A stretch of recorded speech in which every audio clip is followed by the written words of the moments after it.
शिव जी के चरण ढूंढने के लिए भगवान नारायण गए, वापिस आए, ब्रह्मा जी गए, शीश नहीं मिला, गौ माता को लेकर आ गए, केतकी के फूल को लेकर आ गए, दोनों को लेकर सामने खड़े हो गए। भगवान विष्णु से पूछा कि चरण मिला? भगवान नारायण ने कह दिया नहीं मिला। शंकर भगवान के सामने भगवान नारायण ने एक शब्द सत्य का बोल दिया, इसलिए उनका नाम सत्य नारायण पड़ गया। और जो सत्य का संबोधन कहा तो शिव जी प्रसन्न होकर कह दिए, नारायण मुझे जो सबसे ज्यादा प्रिय है, सबसे ज्यादा पसंद है, वो सत्य तुमने मेरे सामने बोला है, इसलिए आज से तुम सत्य नारायण बनकर पूजाओगे। सारी दुनिया में तुम्हारी कथा सत्संग संकीर्तन होगा, तुम सत्य नारायण कहलाओगे। और उनका नाम सत्य नारायण हो गया, सत्य नारायण।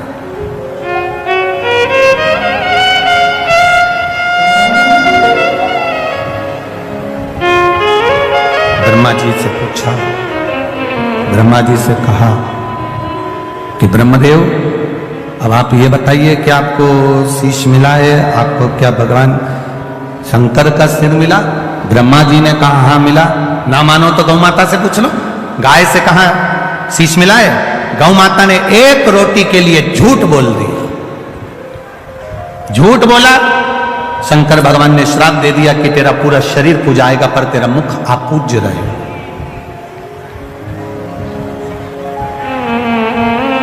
केतकी के पुष्प ने झूठ बोल दिया, शिव जी ने कह दिया सारे पुष्प मुझ पर चढ़ेंगे, मुझ पर कांटे भी चढ़ेंगे, पत्तियां चढ़ जाएगी, जहरीले से जहरीला फूल मुझ पर चढ़ जाएगा, पर सुन केतकी तू कभी मुझ पर नहीं चढ़े। श्राप दे दिया। फिर भी ब्रह्मा नहीं माने तो अकरीमन ने फिर झूठ कह दिया। शिव जी ने पांव के अंगूठे से नख तोड़कर फेंका और फेंकते से ही काल भैरव को प्रकट करा। काल भैरव ने नख से ब्रह्मा जी का एक सिर काट दिया। कर्मनाशा नदी प्रकट हो गई। ब्रह्मा जी झूठ बोलते बोलते लुढ़कते रहे। तब भगवान विष्णु ने उनके लिए प्रार्थना करी, उनके शीश से बट का पेड़ बना, बट वृक्ष। एक विचार करिएगा जरा भीतर से। शिव तत्व कह रहा है, अभी अभी अधिक मास चल रहा है और अधिक मास में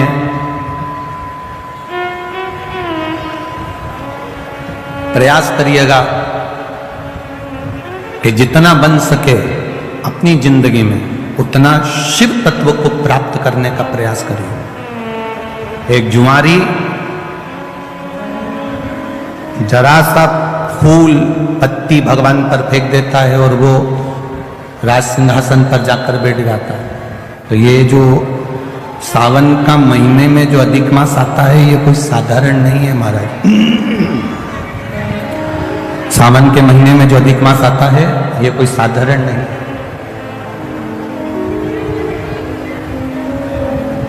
किसको मारने के लिए? आप लोग तो सब मैनपुरी के जितने भी श्रोता भाई बहन यहाँ बैठे हैं सब समझदार हैं, सबने कथा जान रखी है कि मल मास कौन है, अधिक मास कौन है। हम ज्यादा इसका प्रसंग आपको नहीं कहेंगे कि किसको मारने के लिए।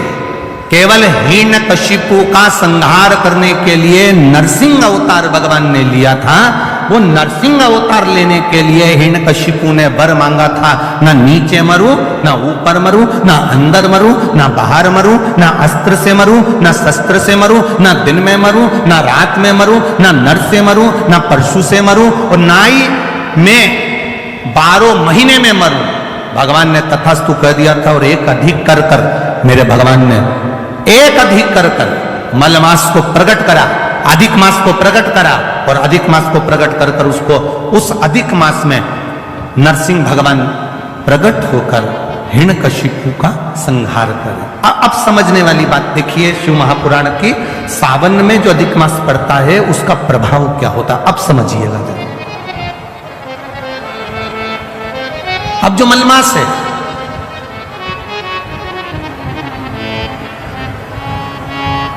इसको मलमास कहते हैं। एक अधिक हो गया, 12 महीने से एक अधिक हो गया, मलमास।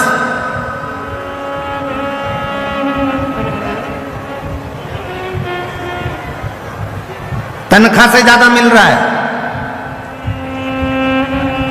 कभी कभी 40,000 रुपये तुम्हारी तनख्वाह है और 40,000 रुपये से ज्यादा कहीं से कमा कर कोई लेकर आया और अपनी पत्नी को दिया और पत्नी पूछ ले जी ये कहां से आया, तो ये समझ लेना कहां से आया हो, स्मरण में रहिएगा।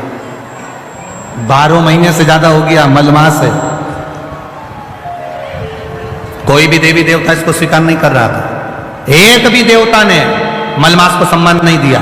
जहां से 12 महीने तो लोग सम्मान देते हैं, पर मलमास को कोई सम्मान देने को तैयार नहीं हुआ। मलमास रोता था, देवताओं के पास जाता था, प्रार्थना करता था, मेरा कल्याण करिए, मैंने नरसिंह अवतार धारण करा है, नरसिंह अवतार हुआ है मेरे मास में, तुम कृपा करो। मलमास को कोई नहीं पूछता, सब ईर्ष्या करते, सब नफरत करते, सब उसको पूछते नहीं।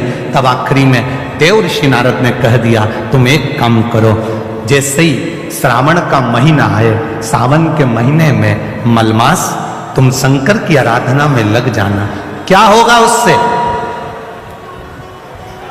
अगर सावन के महीने में मलमास के रायगन में मैं इतने समय से कर रहा हूं, कई साल निकल गए पर अभी तक भगवान ना मिले, अभी तक मुझे मेरा आदर ना हुआ, अभी तक मेरा सत्कार ना हुआ, और तुम कह रहे हो कि सावन के महीने का इंतजार करो। श्रावण का महीना जब आएगा तुम शिव की आराधना करना, शंकर भगवान तुम्हारा आदर भी कराएंगे, सम्मान भी कराएंगे। जो तुमको आज तक नहीं मिला वो देव अधिदेव महादेव तुमको दिला सकते हैं, वो दुनिया में कोई नहीं दिला सकता। जो शिव दिलाएंगे, जो घरदानी दिलाएंगे, वो कोई नहीं दिला सकता। करो सम्मान। मलमास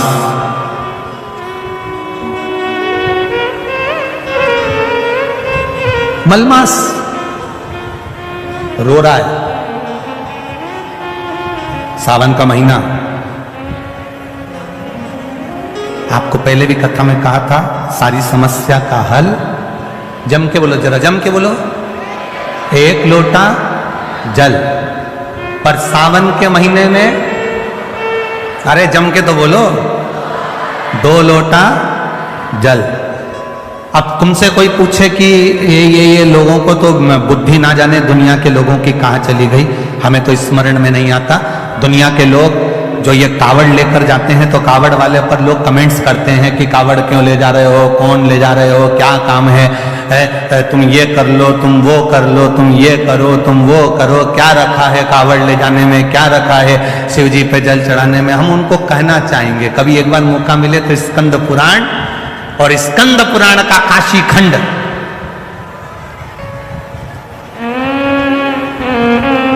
कभी मौका मिले तो स्कंद पुराण पढ़िएगा और स्कंद पुराण का काशी खंड पढ़िएगा। और कभी मौका मिले तो भगवान शिव के प्रागट्य की ये कथा, ब्रह्मा और विष्णु के घर्षण की कथा का स्मरण करिए, कभी मौका मिल जाए।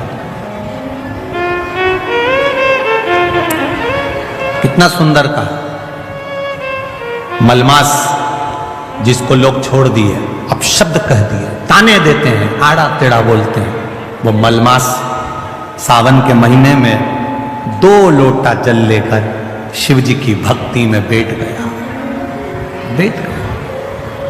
शिव की भक्ति, आराधना कर रहा है, शिव जी की भक्ति कर रहा है, आराधना कर रहा है। 2 लोटा जल हाथ में लेकर बैठा है, आराधना। सावन का महीना पूर्ण होने वाला है और मलमास भगवान शिव की भक्ति में लगा तो शंकर जी के नेत्र खुल गए। शिव जी ने जाकर पूछ लिया, भगवान देवाधिदेव महादेव ने जाकर, भगवान शंकर ने जाकर पूछ लिया, आखिर बात क्या है। मलमास नेत्र बंद कर हाथ में जल लेकर बैठा, शिव जी को समर्पित करने के लिए शंकर की भक्ति में डूबा था, शिव नाम की भक्ति में तल्लीन।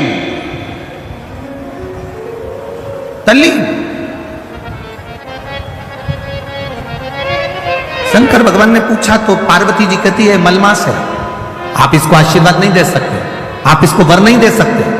शंकर भगवान ने पूछा आखिर कारण क्या है, कब हुआ ये, तो कहा हिरण्यकशिपु को मारने के लिए 1 महीना अधिक करा था, 1 महीने को आगे बढ़ाया था। ये मलमास, ये अधिक मास 1 महीना आगे बढ़ा हुआ है, इसलिए लोग इससे नफरत करते हैं। शंकर भगवान ने कहा तो क्या हुआ, चिंता मत कर, मलमास के पास शिव जी गए, शंकर भगवान को आते हुए देखकर मलमास ने जल का पात्र ढोल दिया, जल का पात्र ले दिया। शिव जी ने पूछा, क्या चाहिए तुझको, क्या चाहिए, बोल। मलमास कहता है कि मुझसे लोग नफरत करते हैं।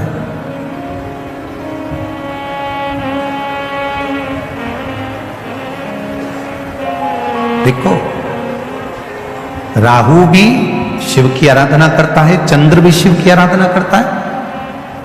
लोग कहते हैं ये देवता ब्राह्मण के हैं, ये देवता क्षत्रिय के हैं, ये देवता वैश्य के हैं, ये देवता शूद्र के हैं। शिव महापुराण की कथा कहती है, दुनिया के लोगों ने देवताओं को भले बांट लिया हो, कोई ने कह दिया राम जी क्षत्रिय है, तो कोई कहे भगवान कृष्ण ये है, तो कोई कहे भगवान ये है।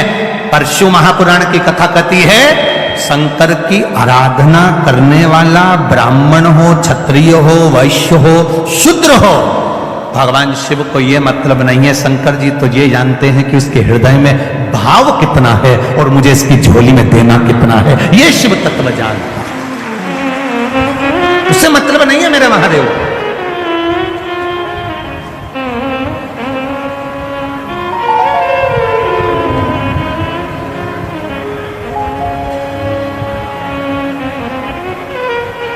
शिव जी को उससे कोई मतलब नहीं। तुम क्या कर रहे हो? अब मलमास प्रार्थना कर रहा है, इसीलिए यहां शिव महापुराण की जो कथा कहती है, भगवान देवादिदेव महादेव का जो कथा वर्णन करती है, शिव तत्व जो वर्णन करता है, हमारे यहाँ पर सप्ततिथियां, पंचदीप वर्णन किया जा रहा है। बहुत ध्यान देना महाराज, सावन के महीने में जो अधिक मास पड़ता है उसमें 7 जगह अर्थात 7 तिथियां ऐसी हैं जिस दिन 5 दीप का वर्णन किया गया है हमारे शास्त्रों में। अब बहुत सावधानी से सुनिएगा। पहली है पंचमी तिथि, अधिक मास सावन का जब मेल हो, अधिक मास सावन के महीने में अगर पड़े और पंचमी तिथि आप अगर शुरू की, मतलब आज भी पंचमी है, मान लो आज की पंचमी अगर आप नहीं कर पाए तो अगली जो पंचमी आ जाए अधिक मास के महीने में, आप वो भी कर सकते। पंचमी, अष्टमी, एकादशी, प्रदोष, शिवरात्रि, अमावस्या, पूर्णिमा, ये 7 तिथियां हमारे यहां सावन के अधिक मास का जो संजोग होता है, इसमें ये 7 तिथियां, फिर से बोलो, पंचमी, अष्टमी, एकादशी, प्रदोष, शिवरात्रि, अमावस्या, पूर्णिमा, ये वो तिथियां हैं 7 जिन तिथियों में अगर हम 5 दीप घृत के, घी के 5 दिए अगर अपने दरवाजे के बाहर केवल भगवान की भक्ति के लिए, शिव तत्व की प्राप्ति के लिए, वैसे तो दीप लगाना चाहिए, तुलसी के क्यारे के पास लगा दो, मंदिर में लगा दो, या शिवालय पर लगा दो, या देवालय पर लगा दो। और इस कीचड़ पानी में अगर कहीं ना जा पाओ, अगर पानी वानी बरस रहा है, जगह जगह बहुत पानी है, भले इधर क्षेत्र में इतना ना दिख रहा हो पर अन्य क्षेत्रों में बहुत पानी है, तो कोई ना जा पाए तो भगवान का स्मरण कर कर उन दीप को भगवान के सामने प्रज्वलित कर कर 5 दिए इन तिथियों में, पंचमी, अष्टमी, एकादशी, प्रदोष, शिवरात्रि, अमावस्या और पूर्णिमा, जो सावन के महीने में अधिक मास पड़ता है, उसमें ये 7 तिथियों पर जो 5 दीप भगवान के सामने प्रज्वलित कर कर अपने दरवाजे के पास में बाहर की ओर रख देता है, उसके घर में कभी रोग, बीमारी और लक्ष्मी की कोई कमती नहीं होती, उसका जीवन सार्थक हो जाता है। पर सावन के महीने में अधिक मास के संजोग पर यह होता है। बाकी के समय पर अधिक मास कोई से भी अगर महीने में आ गया, आषाढ़ का आ गया, या कोई महीने में कार्तिक का आ गया अधिक मास, या कोई अन्य महीने में आ गया, तो उसका प्रमाण नहीं है। मतलब सावन के महीने में अगर अधिक मास पड़ रहा तो ये 5 तिथियां। अब कई लोग कहते हैं गुरुजी पंचमी हम 2 लें, 2 पंचमी आएगी, 2 एकादशी का वर्णन न जावे, तो हम कौन सी? तो यहां एक भी अगर आप कर रहे हो 7 तिथियों में से एक भी अगर ये नहीं कर पाओ तो अगली कर लो, अगली नहीं कर पाओ तो ये स्मरण में रहकर उसको करा। मलमास ने प्रार्थना की, शिव जी आकर दर्शन दें। सावन का महीना, मलमास हाथ जोड़कर भगवान शंकर से निवेदन कर प्रार्थना। देवादिदेव महादेव ने कहा कि मलमास क्या चाहिए तुमको? कहा प्रभु बस इतनी कृपा कर दो कि सारे देवता मेरा अपमान करते हैं, कोई मुझे पूछता नहीं, कोई मुझे सम्मान देता नहीं, कोई मेरा आदर करता नहीं, आप कृपा करेंगे सब। आप अगर दया करेंगे तो सब होगा। जा पर कृपा राम की होई, ता पर कृपा करे सब को। अगर आप कहेंगे तो सब कुछ हो सकता है। अब शिव जी ने कहा एक काम करो, चलो मेरे साथ चलो। भगवान नारायण के पास में लेकर चलेगा। और शिव जी मलमास को भगवान विष्णु के पास लेकर जा रहे हैं। जब पहुंचे भगवान नारायण के पास में, जब भगवान विष्णु के पास में, जब भगवान नारायण के पास में जब पहुंचे, नारायण ने जैसे ही देवादिदेव महादेव को देखा और नारायण जैसे ही शिव जी को देखे तो उठ के बैठ गए। और बैठते से उन्होंने प्रणाम खड़े होकर करा और कहा प्रभु जी आप पधारे हो, कोई बात है क्या? कैसे आना हुआ? कोई बात है क्या? कैसे आना हुआ? कहा प्रभु ये मल मास है। नरसिंह अवतार का जब समय था तो 12 महीने में से 1 महीना अधिक किया गया था। उस अधिक मास को मैं लेकर आया हूं क्योंकि इसने मेरी भक्ति करी, इसने भजन किया, इसने स्मरण किया, इसलिए मैं उसको लेकर यहां पहुंचा हूं। मैं उसको लेकर यहां पर आया हूं। आप कृपा करिए जिससे ये मलमास को भी सम्मान मिले, ये अधिक मास का भी आदर हो, सम्मान हो, सत्कार। भगवान नारायण ने, भगवान विष्णु ने शिव जी के कहने पर अपना पुरुषोत्तम नाम, जो अपना खुद का पुरुषोत्तम नाम है, भगवान नारायण ने वो पुरुषोत्तम नाम उस मलमास को दे दिया। अब देखिएगा जरा, ये शिव की कृपा से, ये शंकर जी की उदारता से, ये शंकर भगवान की करुणा से प्राप्त हो। सावन के महीने में जो अधिक मास पड़ता है, एक भाव आया है, देखिए किसी ने पत्र में लिखा,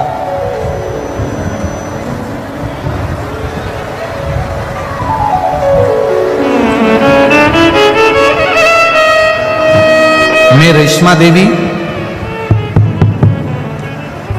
श्री राम प्रकाश जी उपाध्याय, ग्राम वेदपुरा, जैतपुर, बाहा तहसील, आगरा से आई हूं। कहीं बैठी हो तो हाथ हिला सकती है, जहां कहीं भी बैठी हो अपना हाथ हिला सकती है। मैं रेशमा देवी श्री राम प्रकाश उपाध्याय, ग्राम वेदपुरा, जैतपुर, बाहा तहसील, आगरा से आई। मेरा मोबाइल नंबर ये है। मेरे पति जिनकी उम्र 80 वर्ष हो चुकी है, उनके पेट में एक गेंद के बराबर एक गठान हो गई थी, जिसे कई डॉक्टरों को दिखाया तो उन्होंने कैंसर की गठान बताई। वो कैंसर की गठान और कैंसर का इलाज चालू हुआ। आगरा, फरीदाबाद, हरिद्वार, जयपुर, दिल्ली, ऐसे कई जगह पर डॉक्टरों को जाकर दिखाया गया, पर सभी ने कैंसर बताया, आराम नहीं लगा।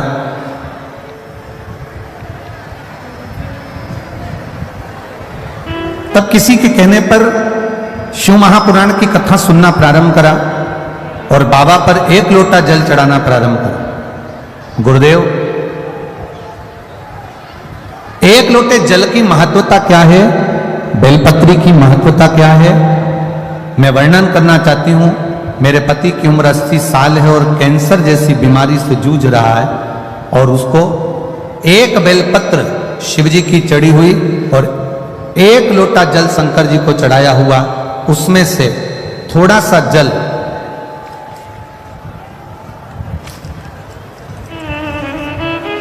पिलाना जब प्रारंभ किया, एक लोटा जल और बेलपत्र देना चालू करा, बाबा की कृपा का मैं क्या वर्णन करूं गुरुदेव। दूसरी बार जांच आगरा में कराने के लिए गए तो बाबा की कृपा से उनका कैंसर समाप्त हो चुका था। इसलिए मैं बाबा को नमन करने पूरी रिपोर्ट के साथ में आई हूं कि मेरे पति का जो कैंसर समाप्त हुआ उसकी भी जांचें और पूरी रिपोर्ट मैं लगा रही हूं। ये शिव तत्व, ये ओघड़ी, ये दयालु, ये दाता आप ही हैं। अच्छा, आपकी मम्मी है वो? अच्छा अच्छा, श्री शिवाय नमस्ते। ठीक है, बधाई।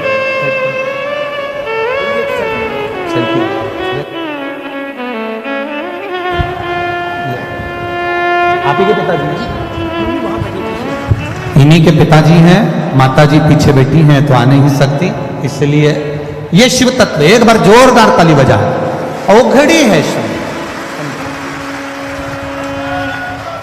शिव ओघड़ी है। उसका भजन, उसका कीर्तन, उसका मंत्र जाप, उसका स्मरण। आज साउंड बिल्कुल ठीक नहीं चल रहा बाबू।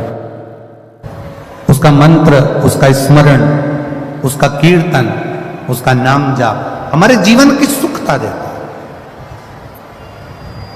ये 7 जगह पर जो दिए सावन की अधिक मास में हम जो लगा रहे हैं, 7 जगह पर जो पंचदीप का जो वर्णन कर रहे हैं, ये हमारे जीवन में, हमारे घर में आने वाले दुख, तकलीफ, कष्ट, रोग, बीमारी को बाहर करने के लिए और हमारे जीवन में सुख का अनुभव करने के लिए, आनंद का अनुभव करने के लिए।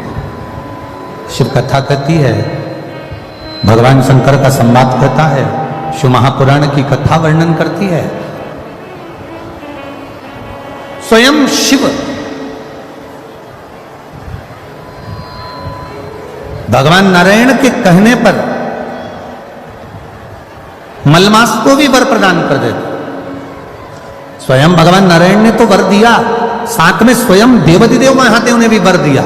और महादेव ने कहा, सुन मलमास, जिस समय पर घड़ी, पल, नक्षत्र, समय बदलते बदलते तो मलमास सावन के महीने में जब आएगा, सावन के महीने में जब तू पहुंचेगा और जो अपने हृदय से मेरी आराधना मल मास में, पुरुषोत्तम मास में, अधिक मास में करेगा, शिव जी कहते हैं उसकी जिंदगी में कभी कोई दुख मैं आने नहीं दूंगा। ये शिव तत्व की प्राप्ति, ये शंकर जी के मूल तत्व की प्राप्ति है, भगवान देवाधिदेव महादेव की प्राप्ति का अंतर्गत। सहज नहीं है शिव, एक पहचान मेरे देवाधिदेव महादेव के भीतर हो। जैसे आपको पहले भी कथा में कहा, शिव जी का नाम लेकर, भगवान शंकर का स्मरण कर कर आप डॉक्टर को दिखाओ, डॉक्टर जो दवाई दे उसको खाओ, जांच कराए डॉक्टर तो जांच कराओ, औषधि दे डॉक्टर तो औषधि खाओ। तुम्हारी मर्जी पड़े 50 जगह पर डॉक्टर को दिखाने के लिए जाओ और 50 जगह पर जांच भी कराओ, दवाई भी लाओ, डॉक्टर की दवाई पर भरोसा भी करो। पर शिव महापुराण की कथा कहती है, साथ में भगवान शिव का तत्व कह रहा है, शिव महापुराण की कथा कह रही है, साथ में शंकर जी पे चढ़ा हुआ एक लोटा जल और एक बेलपत्री का भाव अपने जीवन में उतारना प्रारंभ करिए। ये जीवन का सुख प्रदान कर देगा, ये जीवन का एक आनंद की अनुभूति करा देगा, सारी समस्या का हल बोल बम का नारा है। आवाज नहीं आई, जरा दम से बोलो, बोल बम का नारा है। एक बेलपत्र, एक लोटा जल का महत्व भगवान देवाधिदेव महादेव वर्णन कर रहे, शिव तत्व कह रहा, भगवान शंकर की कथा का आया समय, ब्रह्मा जी का सिर बड़ का पेड़ बन गया, बट वृक्ष बन गया,